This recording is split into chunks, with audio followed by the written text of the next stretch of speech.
노인학대 최근 5년간 55% 증가. 주간보호센터 원장과 직원이 80대 치매 할머니 집단 폭행. 요양원 노인들을 강습학대한 보호사와 원장 구속. 이런 노인학대 뉴스가 나오면 부모님을 주간보호센터에 보내는 가족들은 불안합니다. 어머니가 다니는 주간보호센터는 괜찮을까? 우리 아버지를 정성껏 보살펴줄 수 있는 좋은 주간보호센터를 찾는 방법은 없을까? 우리 부모님은 과연 주간보호센터에 잘 적응할 수 있을까? 사랑주간보호센터 신승준 대표와 함께 주간보호센터에 대한 모든 궁금증을 풀어드립니다. 네, 어서 오세요. 반갑습니다. 네, 안녕하세요. 광주 사랑재활주간보호센터의 신승준입니다. 네, 신승준 대표님. 길을 가다가 주간보호센터라는 간판 다들 보신 적이 있을 겁니다. 일명 노인유치원 혹은 노치원이라고 줄여서 불리는 주간보호센터. 어떤 일을 하는 곳인지 좀 알려주세요. 말 그대로, 단어 그대로 집에 혼자 계시는 어르신이 만약에 아프셔가지고 거동이 불편하시거나 네네. 치매가 있으셔서 혼자 생활할 수 없을 경우에 보호자가 돌봄을 좀 맡기면 이분들을 주간에 보호해드리는 센터라고 생각하시면 쉬울 것 같습니다. 네, 어르신들을 좀 주간에 돌보는 센터, 네네네. 이렇게 요약을 할 수 있을 것 같은데요. 언뜻 들으면 요양원하고 조금 비슷한 것 같다라는 생각이 드는데 요양원과 주간보호센터 차이점이 있을까요? 아주 쉽게 설명드리면 네. 단순히 잠을 잘 수 있냐 없냐라는 걸로 네. 구분할 수 있을 것 같습니다. 원칙적으로 365일 네. 어르신께서 입소하셔서 생활하시는 곳은 네. 요양원이라고 해서 네. 요양원은 입소시설로 구분이 되고 네, 아예 입소해서 네네네. 잠도 거기서 자고 맞아요. 오랫동안 생활할 수 있는 맞습니다. 곳. 주간보호센터는 말 그대로 주간에만 보호하는 시설이다 보니까 이용시설로 들어갑니다. 네. 그래서 주간보호센터를 다른 말로 이야기하면 데이케어 센터라고 네. 많이 이야기하고 그러면은 합니다. 어쨌든 주간보호센터는 이용시설인 거고 그리고 네. 요양원은 아까 말씀하신 것처럼 네. 거주시설? 네, 맞습니다. 네, 그렇게 좀 나눠서 생각해 보면 되겠네요. 그러면은 주로 이용하시는 분들 어떤 분들일까요? 혼자 계시거나 아니면 부부가 함께 거주하시거나 네. 노인이셔야 되고 네. 이 노인분들 중에 치매가 있으시거나 몸이 불편하셔서 거동이 좀 안 되시는 분들 네. 그분들이 건강보험에 신청을 하면 인증을 받으실 수 있습니다. 네네네. 그 경도에 따라서 신체적, 정신적 상태에 따라서 뭔가 등급을 받으시는 맞아요. 거죠? 1등급에서 최대 6등급까지 받으실 수 있고요. 네. 주간보호센터는 이 중에 보통 3등급에서 6등급에 해당하시는 어르신들이 네. 상대적으로 그래도 거동이 좀 하실 수 있거나 치매가 경증인 분들이 대부분 많이 네. 이용하십니다. 방금 전에 6등급이라고 말씀을 해주셨는데 네. 저는 1등급에서 5등급으로 알고 있었는데 맞아요. 6등급은 인지지원 등급이라 해서 네. 치매가 지난 정부에서 국가 책임제로 좀 전환이 되기도 네. 하고 관련 정책이 좀 변경돼서 새로 생긴 등급이거든요. 네. 그래서 이분들은 여러 가지 장기 요양 서비스가 있지만 주간보호센터만 일주일에 3회 정도 3회. 이용하실 수 있는 네네. 분들입니다. 뭔가 이제 좀 이용하는데 좀 제한이 있네요. 맞습니다. 이분들은. 맞습니다. 네. 자, 치매 환자가 돌봄을 잘 받으려면 보호자인 치매 가족이 건강해야 되는데 현실은 참 극심한 스트레스에 시달린다고 들었습니다. 외출의 자유가 없다는 게 제일 힘들다고들 하시는데 네네. 주간보호센터가 그런 면에 있어서는 정말 큰 도움이 될 것 같습니다. 네, 사실 그간 대한민국에서 치매뿐만 아니라 돌봄이 필요한 환자들을 케어하는 이른바 돌봄 가족들 이분들이 겪고 있는 문제에 상대적으로 좀 소극적이시다 보니까 한 번쯤 간병살인이라든가 네. 관련한 뉴스나 기사 전달하셨을 건데요. 외국에서는 이미 이분들을 히든 페이션트라 해서 숨겨진 환자라고 지칭하고 네. 정서적이라든가 네. 이런 지원 프로그램들이 굉장히 많습니다. 그렇죠. 근데 대한민국은 이제서야 이분들을 좀 주목하기 시작했고 장애인이나 네. 노인주간보호센터나 이런 것들이 좀 생기고 최근에 활성화가 되다 보니까 보호자분들이 돌봄 경감이 좀 되면서 네. 현재도 이와 관련된 통계를 보면 보호자들 만족도가 상당히 높은 걸로 확인되어지고 있습니다. 아침에 몇 시에 모시고 와서 몇 시에 다시 댁으로 모셔야 돼야 된다. 뭐 이런 어떤 시간적인 어떤 제한이 있는 건가요? 네. 어떻습니까? 아침에 출근하시면서 네. 유치원들 아침에 등원하는 거 혹시 보셨어요? 아, 많이 보죠. 유치원차가 돌아다니는 것처럼 저희도 노인 유치원이다 보니까 네. 아침에 어르신들을 태우러 가고 있긴 네네. 하는데요. 시간대가 거의 비슷합니다. 보통 아침 8시부터 네. 차량으로 어르신들을 모시고 와서 네. 오후에 이제 5시쯤 이제 하루에 8에서 9시간 정도 네. 주간보호센터를 이용하시고 집으로 다시 보내드리고, 보내드립니다. 네. 치매 증상이 심해지면 환자들이 배변 실수가 잦아서 치매 가족들이 또 큰 어려움을 겪는다고 들었는데요.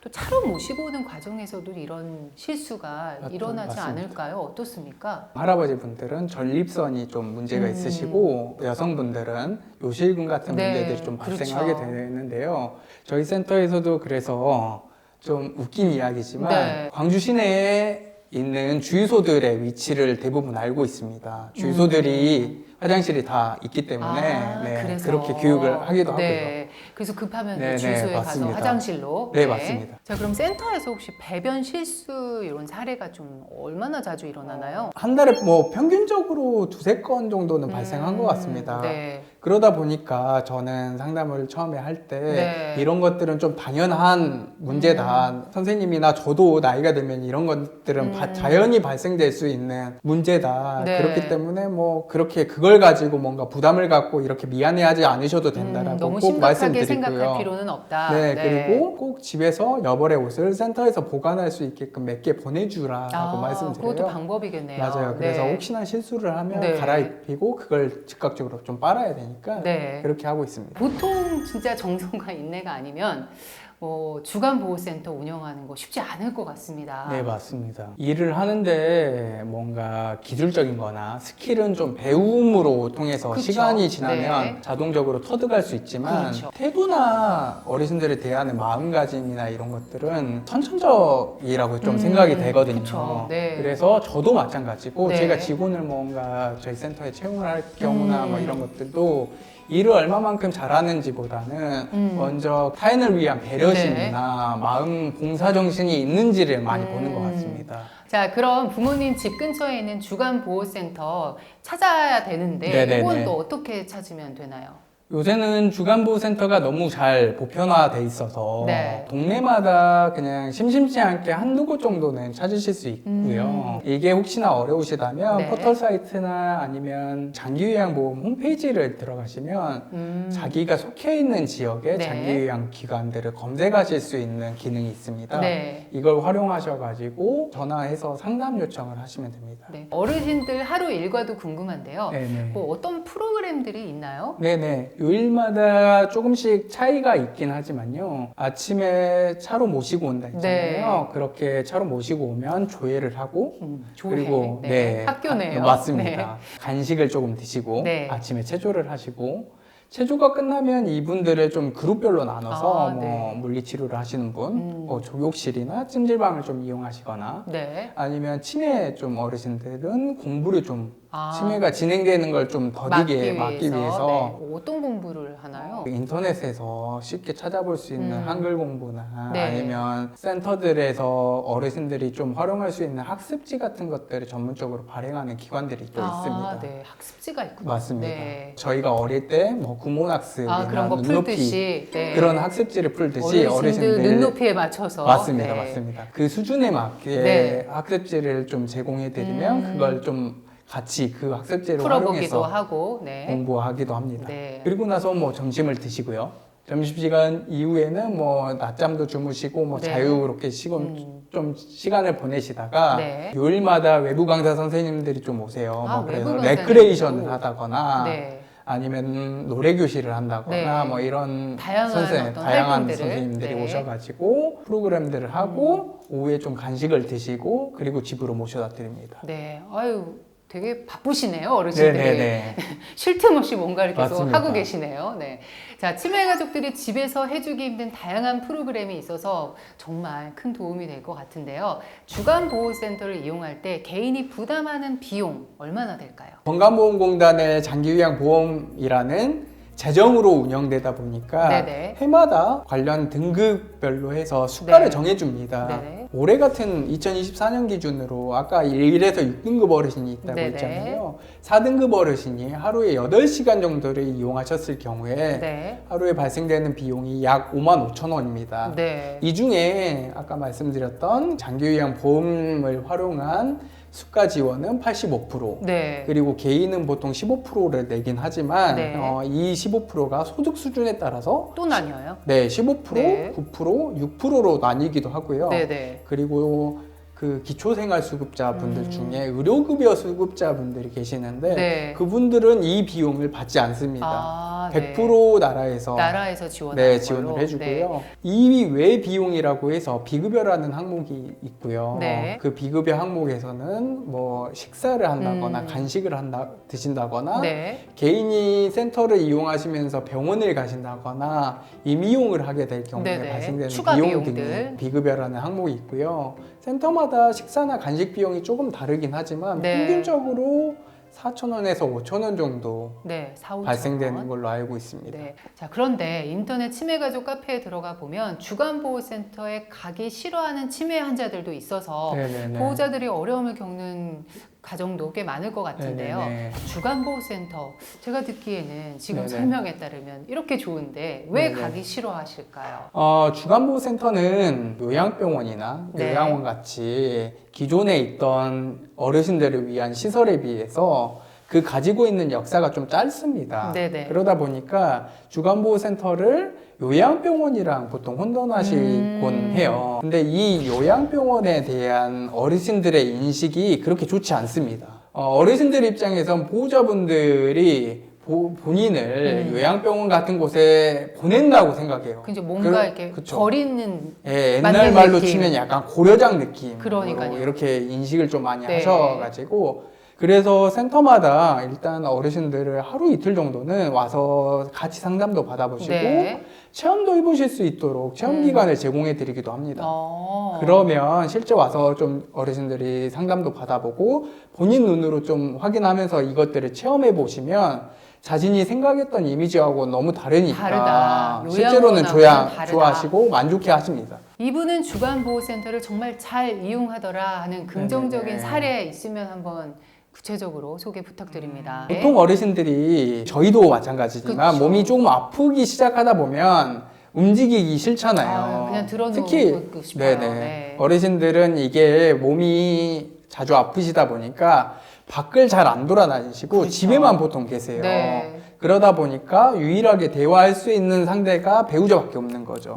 맞습니다. 근데 배우자가 사별하게 되는 경우에는 그마저도 없어지게 그럼 되는 아예 경우예요. 얘기할 상대가 없는 거예요. 그렇죠. 배우자 사별 이후에 치매가 그래서 급속도로 진행되니 빨라지는 경우가 대부분이거든요. 네네. 근데 저희 같은 센터에 오시게 되면 일단 또래 친구들이 있고 그쵸. 그리고 대화 상대들이 가능하다 보니까 네. 이 우울증이나 치매 증상을 개선하는 사례들이 대부분이고요. 네. 나이가 들면 자동적으로 근육량 자체가 줄어들게 그렇죠. 되고 특히 하지 근력이라고 하는 하체 근육이 빠져버리면 다리에 힘이 없으셔서 그쵸, 자꾸 넘어지시잖아요. 그쵸, 낙상 등의 네. 문제들이 발생하게 되는데 일단 센터에 오시게 되면 무조건 걸어야 되잖아요. 그렇죠. 어디 가더라도. 네. 그래서 걷게 되고 그리고 운동이 센터에서 되네요. 진행하는 재활운동 프로그램들을 좀 자주 참여하시다 보면 휠체어를 타고 다니셨던 분도 뭐 지팡이를 사용하셔서 좀 네. 걷는다던가 네. 본인이 집에서 화장실 정도는 혼자 가실 수 있게 되는 사례들이 좀 있습니다. 주간보호센터를 운영하면서 가장 보람을 느꼈던 순간 네네. 언제가 있을까요? 가장 먼저 생각나는 순간이 하나 있는데 네. 제가 처음 이 일을 시작하기 전에 초창기에는 이제 제가 좀 20대 시절이었습니다. 네. 그러다 보니까 좀 철이 없어가지고 그때는 뭔가 할머니 할아버지들을 상대로 이 일을 한다는 게 좀 주변에다가 네. 친구들한테 이야기하기가 좀 뭔가 창피하고 부끄럽기도 했어요. 지금 생각하면 왜 그랬는지 모르겠지만 그때는 그 맞습니다. 당시에. 남들한테 좀 보여주기에 네. 약간 폼나고 멋있는 일을 하고 싶었던 것 같아요. 그 생각을 갖고 근무를 하던 중에 그날도 평소처럼 어르신 한 분을 이제 집으로 차로 네. 모셔다 드리는 일이 있었는데 할머니가 네. 차에서 좀 실수를 하셨어요. 아이고. 아까 예. 네. 근데 그 할머니가 혼자 사시는 독거 어르신이었어요. 어머나. 그리고 치매가 있으시기보다는 네. 그냥 파킨슨이 걸리셔가지고 몸이 잘 자기 마음대로 제어가 안 됐던 움직여지질 거죠. 않는, 네. 그리고 그분이 그 당시 수준에 비해서 대학교까지 나오시고 고등학교 음악 선생님 출신이셔가지고 자존감도 좀 세셨어요. 네. 아, 그러면 정말 그쵸, 속상하셔가지고. 창피하고 부끄럽고 네네. 막 센터에 다시 나오고 싶지도 않았을 것 같아요. 맞습니다. 그래서 차 안에서 굉장히 좀 우시더라고요. 아이고. 서러우셔가지고 그걸 좀 달래드리고 집으로 모시고 가서 제가 남자지만 네. 그분을 좀 씻겨드리고 샤워를 시켜드리고 네. 옷을 갈아입혀드리고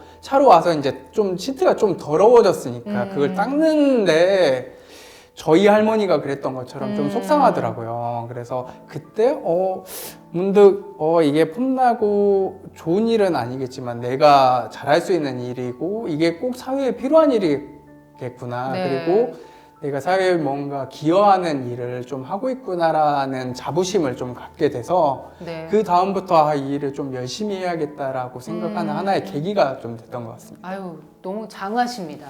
네, 네, 아, 대단하시고, 네. 자, 치매 환자인 부모님을 가족처럼 잘 돌봐줄 요양기관을 찾는 건 정말 쉽지 않을 것 같은데요. 어떤 업체가 우리 부모님을 정성껏 돌봐줄지 좀 알아볼 수 있는 그런 방법이 있을까요? 가급적 네. 주간보호센터를 이용하시겠다고 마음 먹으시면 꼭 그 근처에 본인이 살고 있는 집 근처에 두세 곳 정도는 같이 방문을 좀 해보시는 네. 걸 추천드리고요. 네. 그리고 하루 이틀은 잠깐이라도 어르신들이 이용하시는 그 시간에 네. 방문하셔가지고 우리 어머니 아버지가 어떻게 지내시고 계신지 한 번쯤 체크해 보시는 게 좋을 것 같습니다. 갑자기 궁금해지는데요. 네. 그 주간보호센터는 법규상 CCTV 네네네. 의무 설치 기관인가요? 과거에는 주간보호센터는 이용시설이다 보니까 네. 이런 것들이 법적으로 뭔가 네. 제한되진 않았습니다. 그러나 최근에 여러 가지 사건, 사고가 좀 이슈화가 되고 부각되다 보니까 네. 시행규칙이 좀 개정됐습니다. 네. 그래서 작년도 2023년 6월 22일 이후로 개소한 센터는 의무적으로 CCTV를 좀 설치를 해야 되고요. 그리고 그 이전에 개소한 센터라 할지라도 네. 건강보험공단에서 주기적으로 점검하고 공고하고 있습니다. 네. 자, 실제 주간보호센터를 운영하면서 어떤 점이 가장 어려우셨을까요? 주간보호센터는 그래도 덜하지만 네. 노인분들이 이용하는 시설이 사회적으로 보면 이걸 부동산적인 측면에서 접근하면 네. 혐오시설입니다. 네. 그래서 센터가 생길 경우에 주변에서 이제 본인이 갖고 있는 땅값이 아이고. 좀 떨어진다는 이유로 민원을 제기하는 사례들이 굉장히 많습니다. 그리고 최근에 지자체에서 요양원을 개설할 경우에는 네. 요양원은 특히나 이용시설이 아니라 입소시설이라고 그렇죠. 말씀드렸잖아요. 네, 네. 그러다 보니까 민원들이 훨씬 걸리는 부분들이 많고 그래서 동네 주민들로부터 사전에 요양원을 유치할 거다, 개소할 거다라는 걸 알리고 사전에 동의서를 받아오라는 지자체들도 있습니다. 어머. 이런 점은 국가에서 좀 제도적으로 개선해주면 좋겠다. 이런 게 있을까요? 돌봄 최전선에서 일을 하고 계시는 돌봄 종사자분들이라고 보통 표현을 하는데요. 이분들의 처우가 너무나도 열악합니다. 네. 근데 언론에서는 이러한 열악한 환경이나 이런 것들을 좀 주목하거나 이슈화하기보다는 한 번씩 발생되는 사건, 사고가 발생될 때만 스포트라이트를 좀 집중하시는 것 그죠. 같아요. 그때만 그런다니까요. 맞아요. 그래서 네. 좀 관련해서 종사자 입장에서는 굉장히 그런 것들이 좀 안타까운데요. 사건, 사고들이 왜 터지는지에 대해서 한 번쯤 생각해 주셨으면 좋겠어요. 근본적인 원인. 그 근본적인 네. 원인. 신체적, 육체적으로도 3D 업종인데다가 네. 보수나 급여적인 측면에서도 굉장히 좀 적거든요. 네. 그래서 사회복지사나 요양보호사 자격증을 취득하시더라도 실제로 자격증을 취득하시는 분이 100명이라고 하면 네. 실제적으로 이 관련 산업에 종사하시는 분들, 이 자격증을 활용해서 취업하시는 분들은 보통 40에서 50%밖에 안 됩니다. 절반이 안 돼요. 이런 것들이 현실이다 보니까 이걸 좀 개선해 줬으면 좋겠습니다. 네, 더 많은 분들이 일을 해주시면 좋은데 네네. 그 자격증이 있으신 분들조차도 맞습니다. 네, 너무 여러 가지로 좀 어려우시니까 네네. 그 자격증을 제대로 활용을 못하고 계시네요. 네네. 네. 자, 마지막으로 부모님을 주간보호센터에 보내고 있는 대한민국 치매 가족들에게 꼭 하고 싶은 얘기가 있다면 한 말씀 부탁드립니다. 우리 대한민국 사회는 옛날부터 이 효라는 게 네. 굉장히 강조되었던 사회 같아요. 김병희 효자 없다는 말처럼 없죠. 내가 신체적, 정신적으로 건강하고 안녕하지 않으면 아무리 내 부모님이라도 케어하고 돌보기가 쉽지 않습니다. 힘에 부칩니다. 보호자분들의 신체적, 정신적 건강이 안녕할 수 있게끔, 그래서 김병희도 효자가 될 수 있게끔 네. 저 같은 시니어 돌봄 전문가들이 보호자분들의 돌봄을 경감해 드릴 테니까 앞으로도 좀 최선을 다할 테니까 믿고 이런 시설들을 이용해 주셨으면 좋겠습니다. 네. 자, 치매 가족들에게는 하루가 24시간이 아니라 36시간처럼 느껴진다고 합니다. 우리 부모님을 믿고 맡길 수 있고 또 다양한 프로그램도 잘 운영하는 좋은 주간보호센터가 더 많아져서 치매 간병의 고통이 시달리는 치매 가족들과 치매 환자들에게 오아시스와 같은 역할을 해주길 기대합니다. 클래스가 다른 시니어 라이프스타일의 모든 것, 시니어 뉴스. 다음 시간에 뵙겠습니다.